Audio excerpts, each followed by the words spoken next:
That looks like Tonga. Splashing some water on her. Splash. So we'll come back to the favorite foods in a second, because I know there's two animals that you shared with us. I think it's really cool what their favorite foods are. Yeah. So go ahead. Tonga's favorite food is celery. She loves celery. I love it. Celery. Celery. Of all the things I in know, all right? of the world, of the vegetable world. You pick celery, which is really water in a tube. Listen, she's just trying to keep her womanly figure at 42 years old. She's got to be looking good for the boys, you know? That's awesome. And we know why they're doing that. We've learned from you before, and we talked about it at Rhino. We kind of saw the same thing. We actually saw the same thing at Bison, Nancy. They kind of did the same thing at Bison. They're going to get that water on them. And then, so cool. And then they're going to splash like mud and dirt on them. And you guys know why they're doing that. Digital guests. They're splashing that mud and dirt on them to keep themselves cool, That's awesome. to keep the insects away, and so they don't get sunburned. We have to give Nancy props. Keeper Nancy said, you know what, guys? I bet you they get into the water. And we're like, yeah, really? You know, you hope for that, but it never happens.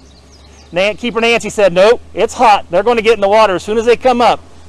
I think you know your animals, Nancy. A little bit, especially on a hot day like this. I mean, this pool right here is one of their favorite places to be. Yeah. It makes that big circle so everybody can get in and wander She's around. gone. How deep is it in the middle? Yeah. It's about 9 feet in the middle.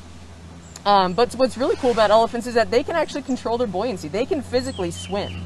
Yeah, that's amazing. And then they use that trunk like a snorkel. Like a snorkel, I've heard that. I'd love to see it. It's adorable because it's just like Cesar, every once in a while, he'll actually lay down and take a nap in the pool. Oh, no kidding. And all you'll see is the side of his head and his trunk laying on his head like a little periscope. And he's just, he'll be sleeping for a while. You got two in a wallow over there. Oh, yeah. They're actually, that's like a mud wallow, more of a mud wallow, right? That's a mud wallow, yeah. So they throw stuff on How him for cool a is lot this, of different guys? reasons. That mud right there, that's more of the sunscreen, the insect repellent and everything like that. Tonga being in the pool and fully submerging like that is to really cool off. That's really cooling down. Okay. Yeah, so they have those wrinkles. Yep. And that actually helps create more surface area. So when they have more water on them or more mud on them, it cools them down more efficiently because they actually have so much skin because of those wrinkles. I didn't know that. That's cool. Wrinkles aren't technically a bad thing. Correct. Increases the surface area, allowing you to have more opportunity to cool off. I need more wrinkles. I love it. You need more wrinkles? Yeah, because it's hot today. Look at this. So we have 1, 2, 3, 4, 5 up here. Yep. Let's go. Can we go left to right, Wendy? We did have a guest ask how many elephants do we have here at the zoo, and then how many are out here right now. 5 plus 1. 5 plus 1. Yes. Yep. You got it, Steve. Yes. It's So like you're a professional or something. I'm I have done elephants a couple times this year. Thank you very much for that. So Cesar on the far left. And then we're going to Batir. Yep. And then we're going to go to Tonga. And then we're going to Nakanda. And then on the far right is Rafiki.